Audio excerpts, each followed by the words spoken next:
बघा मुगाला किती छान कोंब आलेले आहेत. तर मी काल सकाळी भिजून आणि रात्री बांधून ठेवले, तर आज सकाळच्याला भाजी काम येईन म्हटलं. आणि भाजीला कुकरमध्ये टाकले आणि तळायला पण भाजीपेक्षा जास्त तळायला आमच्या इथे जास्त आवडतात, तर तळायला थोडी निसून मी काढून ठेवले. एक इकडे शेंगदाणे भाजून ठेवले, म्हटलं तोपर्यंत चहा करून प्यावं, कारण चहाशिवाय तर काही काम सुचत नाही अशी सवयच आहे. कधी कधी लायटर पण खूप धोका देतं. किती वेळा चालू केलं तरी लाज नाही, म्हणून काडीश पेटीचा यूज करण्यासाठी जवळच ठेवावं लागते ती गॅसवरच. आणि एकीकडे चहा उकळत होतो, तोपर्यंत म्हटलं मसाला काढून घ्यावा. मसाला काढून घेतला आणि चहा पण उकळला. आता चहा घेऊन मी मसाला मिक्सरमधून काढून भाजीला फोडणी देते. आणि मग काय झालं, चहा घेतल्यानंतर मसाला बारीक करून घेतला, तोपर्यंत मूग तर आपली शिजलेलीच होते. लगेच मी स्टार्ट केलं. आता काही मिक्सर असल्यामुळं भाजी करायला जास्त वेळ लागत नाही, पण हे आपल्या बाळामुळं खूप वेळ होतो. दुसरं काही बाकीचं काम होतच नाही. स्वयंपाक पटकन करून घेते, फक्त बाकीचं जेव्हा होईल तेव्हा. असं करून मग मी भाजीला फोडणी दिली.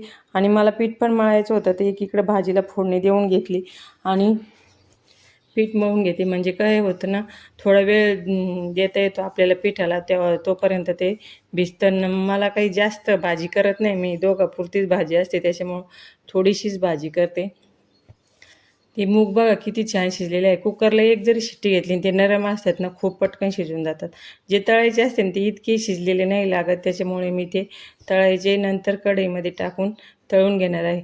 भाजीला फोडणी देऊन त्याच्यावर झाकण ठेवून आता मी कोथिंबीर टाकून घेते त्यामध्ये, थोडंसं पाणी घालून.